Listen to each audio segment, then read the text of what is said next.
नमस्कार साथियों, स्वागत है आप सभी का हमारे इस चैनल हिंदी विथ एबी में। जैसा कि आप सभी जानते हैं कि हमारे हिंदी साहित्य की क्लासेस अभी चल रही हैं और आज हम इसी क्रम में आगे बढ़ते हुए भक्तिकाल के बारे में पढ़ेंगे। तो आज यह हमारे भक्तिकाल की पहली क्लास है। किसी भी कॉम्पिटिटिव एग्ज़ाम की जब हम तैयारी करते हैं और किसी टॉपिक को पढ़ना शुरू करते हैं तो उसके पहले हमें अपने प्रीवियस ईयर पेपर्स और सिलेबस को अच्छे से देख लेना चाहिए। तो इसलिए मैंने आपके प्रीवियस ईयर क्वेश्चंस जो कि भक्तिकाल से आपको क्वेश्चन आए हैं उनको मैंने थोड़ा स्टडी किया है और उसके आधार पर मैंने यहाँ प्रश्नों के कुछ प्रकार निकाले हैं जिसके बारे में हम बात करने वाले हैं। साथ ही हम जानेंगे कि आपको शॉर्ट नोट्स कैसे बनाने हैं। इसके अलावा हम बात करेंगे आपके भक्तिकाल के मुख्य कवियों एवं उनकी रचनाओं की, और साथ में मैं कोशिश करूंगी कि आपको क्वालिटी कंटेंट प्रोवाइड करवाया जाए और कम समय में ज़रूरी चीज़ों का जो कि परीक्षा के लिहाज से आपके लिए इम्पॉर्टेंट है उनका अध्ययन करवाया जाए। तो चलिए जान लेते हैं कि आपके परीक्षा में किस तरह के क्वेश्चन भक्तिकाल से पूछे गए हैं। तो पहली श्रेणी तो है आपके काव्य पंक्तियों की। मुख्य कवियों के काव्य पंक्तियों को देकर पूछा गया है कि यह किसकी रचना है, या फिर इन पंक्तियों में किसी शब्द का अर्थ पूछा गया है, या इस पंक्ति का अर्थ क्या है, या इसका प्रतिपाद्य क्या है, इसमें से क्या भाव निकलता है। यह चीज़ें काव्य पंक्तियों के बारे में पूछी गई हैं। दूसरा आता है आपको सुमेलित करने के लिए। एक तरफ सूची 1 और सूची 2 दी जाती है और दोनों सूचियों को मिलान करना होता है। तो इन सूचियों में कवि और उनकी पंक्तियाँ, कवि और उनका जन्म वर्ष, कवि और उनका जन्म स्थान, कवि एवं उनकी रचनाएं और रचनाओं के साथ रचनाओं के पात्र या फिर रचनाओं के अध्याय, या उनके किसी संप्रदाय के प्रवर्तक, या उसमें उस संप्रदाय में कौन कौन से कवि हैं, इन चीज़ों को सुमेलित करने के लिए आपको पूछा जाता है। इसके अलावा आपको रचना एवं रचनाकारों के जन्म वर्ष और उनके किन रचनाओं का कब प्रकाशन हुआ है वो भी, या कब लिखी गई हैं वो आपको पता होनी चाहिए। तो उनका कालानुक्रम अरेंज करने के लिए आपको आता है। और अष्टछाप कवि भक्तिकाल की कितनी शाखाएं हैं, इसमें कौन कौन से संप्रदाय हुए और उस संप्रदाय में कौन रचनाकार हुए, कौन सी शाखा में कौन से कवि आते हैं, अष्टछाप के अंतर्गत कौन कौन से कवि हैं, उनका क्या अनुक्रम है, ये सारी चीज़ें आपको पूछी गई हैं। इसके अलावा आपको कुछ समीक्षा या आलोचकों के कथन भी पूछे गए हैं जिसमें शुक्ल जी के कथन सबसे अधिक महत्वपूर्ण हैं, एवं कुछ आलोचकों अन्य आलोचकों के भी कथन आते हैं। और आपको इसके लिए ज़्यादा चिंता करने की ज़रूरत नहीं है क्योंकि अक्सर विद्यार्थियों को इतना नहीं पता होता है और एग्ज़ाम में ऐसे क्वेश्चन किसी किसी के ही सही होते हैं, सबके सही नहीं होते हैं। तो इसलिए आप समीक्षकों या आलोचकों के कथन वाले सेक्शन के लिए ज़्यादा चिंता मत कीजिए। आपको उन क्वेश्चंस पे ज़्यादा फोकस करना है जो क्वेश्चन सबसे बनते हैं और उन क्वेश्चंस को कोई गलत नहीं करता है। यानी कि जनरली जो क्वेश्चन सबको पता ही होते हैं ऐसे क्वेश्चन आपको गलत नहीं करने हैं, क्योंकि यदि आप ऐसे सरल क्वेश्चन गलत करते हैं तो आप एग्ज़ाम में बाहर हो जाते हैं। तो इस बात का आप यहाँ ध्यान रखें और आप मेरी क्लास को कॉपी पेन लेकर के देखिए और अपने सेल्फ नोट्स बनाते हुए चलिए। और अपने सेल्फ नोट्स में आपको क्या करना है कि एक लिस्ट बनानी है जिसमें प्रमुख कवि, उनकी रचनाएं, प्रमुख कवियों की या फिर रचनाओं की पंक्तियाँ, प्रमुख पंक्तियाँ, प्रमुख संप्रदाय, प्रमुख आचार्य या फिर उन संप्रदाय के जो प्रवर्तक हैं और उन्होंने क्या दर्शन दिए हैं वे। तो ये सारी चीज़ें मैं आपको क्लास में पढ़ाऊँगी। आपको क्या करना है कि जब मैं पढ़ाऊँगी तो उसको आपको नोट डाउन करते हुए चलना है अपने तरीके से। ऐसा नहीं कि जैसा कि मैं आपको नोट्स देते चल रही हूँ आप वैसा ही नोट करो, ये ज़रूरी नहीं है। आप एक लिस्ट बना सकते हैं, एक कॉलम वाइज भी बना सकते हैं। बेसिकली आपको संक्षिप्त नोट्स तैयार करने हैं जिसको आप परीक्षा के पहले रिवीजन कर सको। तो ये आपका होमवर्क है। तो चलिए शुरू करते हैं आज की हमारी क्लास। आज की हमारी क्लास में हम भक्ति काल के कवि एवं उनकी शाखा का सबसे पहले अध्ययन कर लेते हैं और देख लेते हैं कि आचार्य शुक्ल एवं अन्य इतिहासकारों ने किस प्रकार से भक्ति काल का विभाजन किया है और कौन सी शाखा में कौन से कवि आते हैं। तो भक्ति काल मुख्यतः दो भागों में विभाजित होता है, एक निर्गुण धारा और एक सगुण धारा। निर्गुण वाले जो खंड में एक संत शाखा निकलती है और दूसरी सूफी शाखा, और सगुण वाले भाग में कृष्ण भक्ति शाखा और राम भक्ति शाखा। तो इस तरह से कुल 4 शाखाएं होती हैं, संत शाखा, सूफी शाखा, कृष्ण भक्ति शाखा और राम भक्ति शाखा। तो सबसे पहले हम बात करते हैं संत शाखा के कवियों की। संत शाखा के कवियों में देखिए यहाँ पे आचार्य शुक्ल जो लिखा है वो ग्रीन कलर से लिखा है। तो ग्रीन वाले जो हैं वो आचार्य शुक्ल के इतिहास में ये कवि मेंशन्ड है, और जो अन्य हैं जो कि पिंक कलर में, गुलाबी कलर में दिया है, वो आपके अन्य इतिहासकारों ने उन कवियों को मेंशन किया है अपने इतिहास ग्रंथ में। तो संत शाखा में जो आचार्य शुक्ल ने अपने इतिहास ग्रंथ में मेंशन किया है वे हैं संत नामदेव, कबीरदास, रैदास, धर्मदास, गुरु नानक, दादू दयाल, सुंदरदास, मलुकदास, रज्जब। आपसे एग्ज़ाम में पूछा जाता है कई बार कि निम्नलिखित कवियों में से राम भक्ति शाखा के कवियों को अलग कीजिए या उनका चुनाव कीजिए। तो आपको 4-5 कवियों के नाम दिए रहेंगे और पूछेंगे कि इनमें से कौन सी, सपोज़ राम भक्ति शाखा के कवि हैं या संत शाखा के कवि हैं, और आपको पहचानना है कि कौन से कवि इस शाखा से बिलोंग करते हैं। तो संत शाखा में आपके मुख्यतः कबीर, रैदास, गुरु नानक और मलुकदास, ये 4 कवि ज़्यादा इम्पॉर्टेंट हैं। इनसे आपके क्वेश्चन बनते हैं आपके एग्ज़ाम में। दूसरा है सूफ़ी शाखा। सूफ़ी शाखा में कुतुबन, जायसी, मंझन, उस्मान, नूर मोहम्मद, शेख नबी और कासिम साहब, ये कवि आते हैं। इसमें आपके सबसे इम्पॉर्टेंट कवि हैं जायसी। उनकी पंक्तियाँ अक्सर आपके परीक्षा में पूछी जाती हैं। फिर है कृष्ण भक्ति शाखा। कृष्ण भक्ति शाखा में आपके अष्टछाप के कवि आते हैं, और इसमें हैं श्री भट्ट, कुंभनदास, सूरदास, कृष्णदास, गोविंद स्वामी, छीत स्वामी, चतुर्भुज दास, नंददास, हरिराम व्यास, मीराबाई, रसखान, परमानंद दास, गोस्वामी हित हरिवंश। इसके अलावा अन्य कवियों में गंग, रहीम, नरोत्तम दास, नरहरि बंदीजन और देव हैं। तो इस तरह आप देख सकते हैं कि कृष्ण भक्ति शाखा में आपके कवियों की संख्या अत्यधिक है। तो इसमें आपके इम्पॉर्टेंट कवि हो जाते हैं कुंभनदास, सूरदास, मीराबाई, रसखान और रहीम। तो इनकी रचनाओं या इनकी काव्य पंक्तियाँ आपको ज़्यादा देखनी हैं। फिर है राम भक्ति शाखा। इसमें आते हैं रामानंद, अग्रदास, तुलसीदास, केशवदास, नाभादास, प्राणचंद चौहान, हृदयराम, सेनापति, कृपानिवास, बनारसीदास, पुहकर कवि। और राम भक्ति शाखा से आपके तुलसीदास जी सुप्रसिद्ध हैं, और इसके अलावा आप नाभादास की भी पंक्तियाँ देख सकते हैं। दरअसल हिंदी साहित्य के इतिहास में भक्ति काल ही एक ऐसा खंड है जिसमें से आई थिंक सर्वाधिक क्वेश्चन पूछे जाते हैं। तो इसलिए भक्ति काल की क्लास थोड़ी लंबी हो सकती है, आपको थोड़ी बोरिंग लग सकती है या लेंदी भी हो सकती है। तो इसलिए ध्यान से मैं जो बता रही हूँ उसको सुनिए, क्योंकि मैं केवल इम्पोर्टेंट पॉइंट को बताने वाली हूँ। केवल महत्वपूर्ण कवियों और उनकी पंक्तियों और या उनसे संबंधित जो तथ्य हैं उन्हीं की बात मैं यहाँ करूँगी, और कोशिश करूँगी कि आपकी क्लासेस जो हैं बहुत ही छोटी हों, ज़्यादा लंबी ना हों। तो चलिए हम देख लेते हैं आपके प्रमुख कवि एवं उनकी प्रमुख काव्य पंक्तियों को। सबसे पहले हम बात करेंगे आपके संत शाखा निर्गुण काव्यधारा की।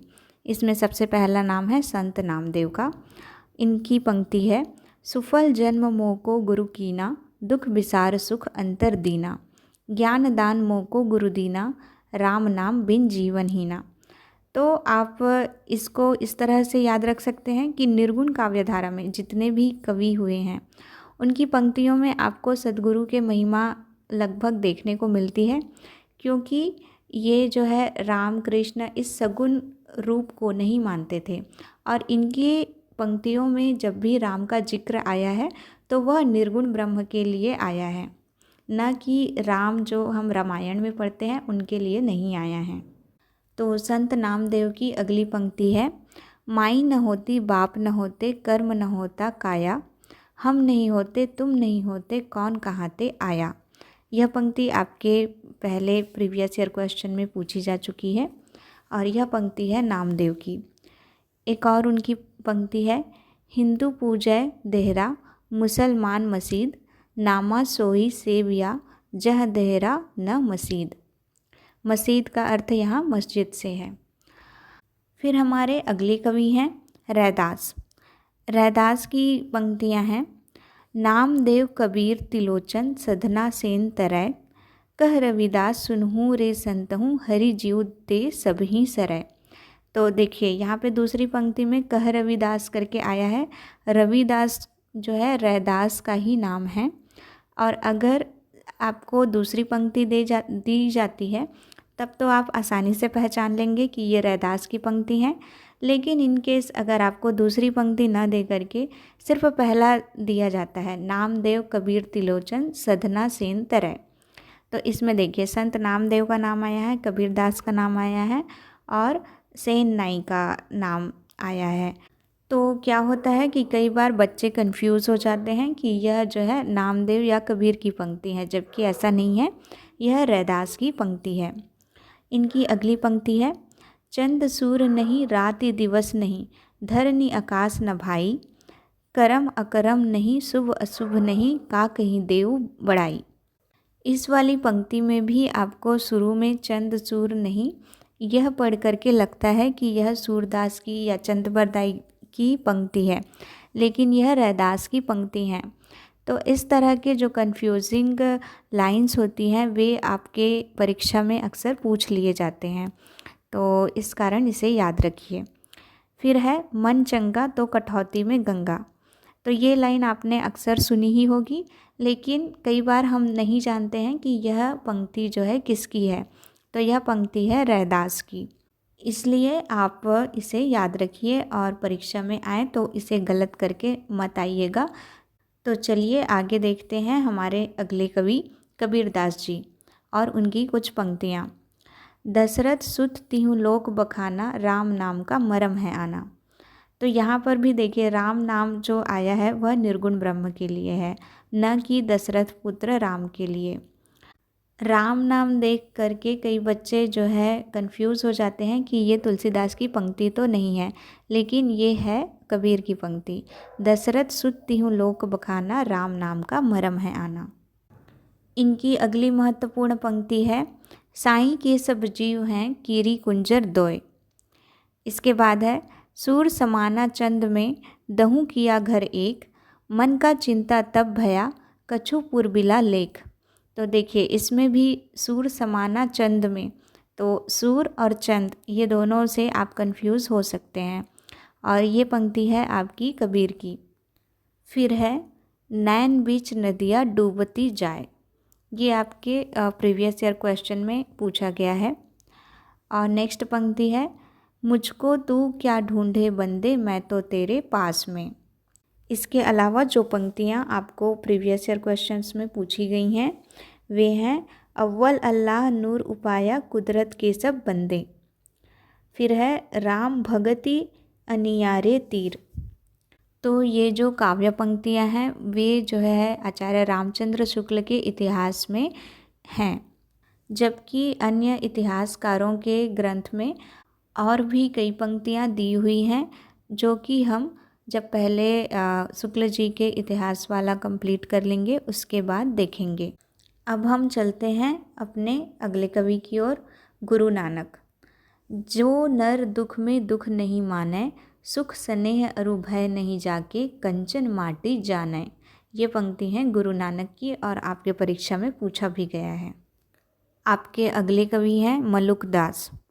अजगर करे न चाकरी, पंछी करे न काम, दास मलुका कही गए सबको दाता राम।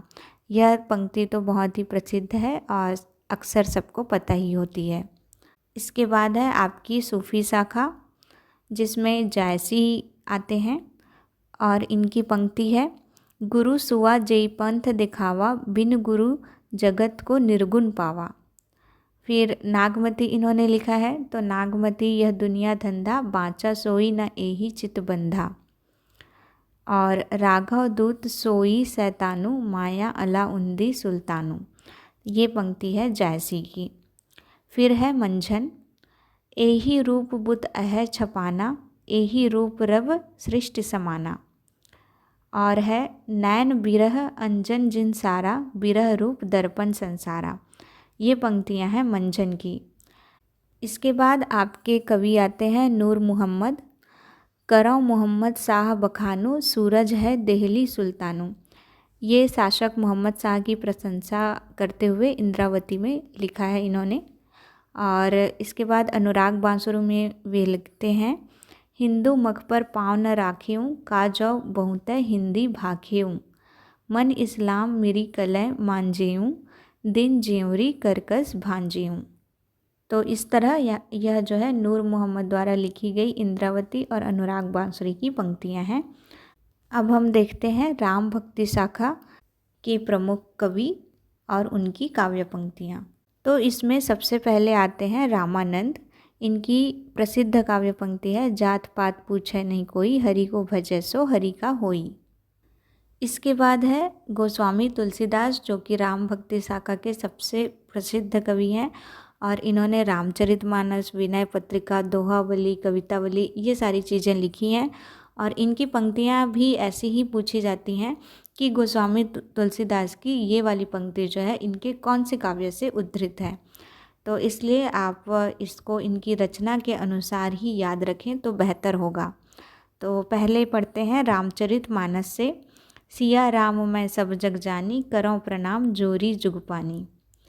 फिर विनय पत्रिका से है, जाके प्रिय न राम वैदेही, सो नर तजिय कोटि बैरीसम, यद्यपि परम स्नेही। फिर दोहावली से, एक भरोसे एक बल, एक आस विश्वास, एक राम घनश्याम हित, चातक तुलसीदास। देखिए, इसमें आपको अगर पहचानना है कि कौन सी पंक्ति किस वाले काव्य से है, तो इस तरह से आप याद रख सकते हैं कि दोहावली में दोहा ही आएगा। इसी तरह से यदि विनय पत्रिका जो है ब्रजभाषा में लिखी गई है तो ब्रजभाषा के शब्द ही आएंगे। यदि रामचरितमानस अवधी भाषा में लिखा गया है तो अवधी भाषा के शब्द ही आएंगे। यदि उसमें चौपाइयाँ हैं तो चौपाइयाँ ही आएंगी। तो यदि आपको पता हो कि कौन सी रचना में कौन सा छंद प्रयुक्त हुआ है या कौन सी भाषा प्रयुक्त हुई है, तो उसको देख कर के भी आप अंदाज़ा लगा सकते हैं। इसके अलावा आपको ये भी पता होना चाहिए कि दोहा में कितनी मात्राएं होती है, सोठा छंद में या फिर चौपाइयों में कितनी मात्राएं होती हैं। तो उसको देख कर के आप एक अंदाज़ा लगा सकते हैं कि यह कौन सी रचना से होगा। इसके अलावा यदि आपको कवित्त और सवैया के बारे में भी पता है और ये पता है कि यह कौन से रचना में प्रयुक्त हुआ है, तो आप उससे भी रचनाकार का अंदाज़ा लगा सकते हैं। जैसे घनानंद के कवित्त, तो कवित्त अगर दिया है और घनानंद ऑप्शन में है तो आप सोच सकते हैं कि ये घनानंद की पंक्तियाँ हो सकती हैं, बशर्ते आपको कवित्त पहचानने आना चाहिए। वैसे ही सेम भाषा के लिए भी है कि आपको अवधी भाषा और ब्रज भाषा में थोड़ा अंतर करने आना चाहिए। राजस्थानी भाषा और इधर बिहारी हिंदी, तो उसमें अंतर करने आने चाहिए। तो इस तरह से आप अंदाज़ा लगा पाएंगे। तो तुलसीदास जी की अगली पंक्ति है, साखी शब्दी दोहरा कही, कहनी उपखान, भगति निरूपही भगत कली, निंदहि वेद पुराण। फिर है, सूधे मन सूधे वचन, सूधि सब करतूति, तुलसी सूधि सकल विधि, रघुबर प्रेम प्रसूति। इसके बाद है कवितावली। कवितावली में है, गोरख जगायो जोग, भक्ति भगायो लोग। यह पंक्ति आपको पूछी जा चुकी है और हो सकता है इस बार पूछा जाए कि यह पंक्ति कौन से रचना से उद्धृत है। तो यह पंक्ति है कवितावली से। फिर कवितावली से ही है, राम को रूप निहारती जानकी, कंकन के नग की परछाई, यातें सबे सुधि भूल गई, करटे की रही पल टारत नाही। यह पंक्ति हम बचपन से पढ़ते हुए आ रहे हैं और यह तुलसीदास जी के द्वारा लिखी गई हैं कवितावली में। फिर हैं अगले कवि सेनापति, उनकी पंक्ति है, बाली को सपूत कपिकुल पुरहुत, रघुवीर जू को दूत भरी रूप विकराल को। अब चलते हैं हमारे कृष्ण भक्ति शाखा की ओर। इसमें आते हैं आपके अष्टछाप के कवि, जिसमें पहले हैं कुंभन दास।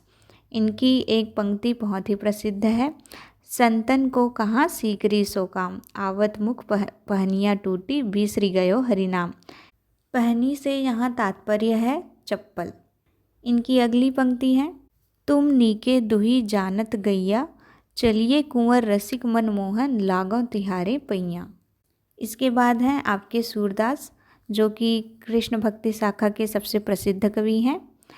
इनकी पंक्ति है, शोभित कर नवनीत लिए, घुटरुन चलत रेणुतन मंडित, मुख दधि लेप किए। फिर है, मैया कभी बढ़ेगी चोटी, कितिक बार मोही दूध पियत भई, यह अजूहू है छोटी। ये सब इनकी प्रसिद्ध पंक्तियां हैं और ये मैं आपको इसलिए बता रही हूँ ताकि यदि ये एग्ज़ाम में पूछी जाती हैं तो आपसे गलत ना हो। अगली पंक्ति है, मधुबन तुम कत रहत रहे, बिरह वियोग श्याम सुंदर के, ठाढ़े क्यों नजरे। और इसके बाद है, निर्गुण कौन देश को पासी, मधुकर हंसी समुझाए सौहते, बूझति साँच न हासी। तो ये आपकी सूरदास की हो गई पंक्तियाँ। इसके बाद है चतुर्भुज दास की। ये पंक्ति आपके परीक्षा में पूछी गई थी, जसोदा कहाँ कहूँ हाँ बात, तुम्हरे सुत के कर्तव्य मोह पे, कहत कहे नहीं जात। तो बेसिकली इस पंक्ति में सभी कृष्ण से परेशान हैं और जसोदा मतलब माता यशोदा से शिकायत कर रहे हैं कि तुम्हारे पुत्र के जो भी कृत्य हैं उनकी हम क्या ही बात करें, वो सब बताते बताते हम थक जाएंगे तो भी इनके कृत्य ख़त्म नहीं होंगे। फिर है मीराबाई की पंक्ति, बसो मेरे नैनन में नंदलाल, मोहनी मूरति सांवरी सूरति, नैना बने रसाल। देखिए इस वाली पंक्ति में जो सेकंड वाली लाइन है, मोहनी मूरति सांवरी सूरति, इसमें अनुप्रास अलंकार है। तो कई बार ऐसी ही पंक्तियाँ देकर के पूछ लिया जाता है कि इस पंक्ति में कौन सा छंद है या कौन सा अलंकार है। इसके बाद है रसखान की पंक्ति, तोरी मानिनी ते हियो फोरी मोहिनी मान, प्रेम देव की छाबी ही लखी, भय मियाँ रसखान। तो यदि आपको ये दूसरी पंक्ति न दी जाए और सिर्फ ऊपर की पंक्ति दी जाए, तोरी मानिनी ते हियो फोरी मोहिनी मान, तो आप इसे पहचान नहीं पाएंगे कि ये रसखान की पंक्ति है। तो इसलिए याद रखें, ये भी आपके परीक्षा में पूछा जा चुका है। इसके बाद हमारे अंतिम मुख्य कवि हैं आचार्य रामचंद्र शुक्ल के इतिहास वाले सेक्शन से रहीम। इनकी पंक्ति है, तबही लौ जीवो भलो, देवो होय नधीम, जग में रहिबो कुंचित गति, उचित न होय रहीम। तो इस दोहे के पहली पंक्ति को दे करके पूछा गया था कि यह किसकी पंक्ति है, तो यह है रहीम की पंक्ति। तो इस तरह से आचार्य रामचंद्र शुक्ल के इतिहास से सभी प्रमुख कवि और उनकी सभी प्रमुख पंक्तियाँ पूरी होती हैं। अब हम देखेंगे अन्य इतिहास ग्रंथों से उद्धृत महत्वपूर्ण काव्य पंक्तियाँ। जो इनके महत्वपूर्ण कवि हुए हैं उनकी प्रमुख काव्य पंक्तियों को हम अपनी अगली क्लास में देखेंगे। आज की क्लास हम यहीं समाप्त करते हैं। धन्यवाद।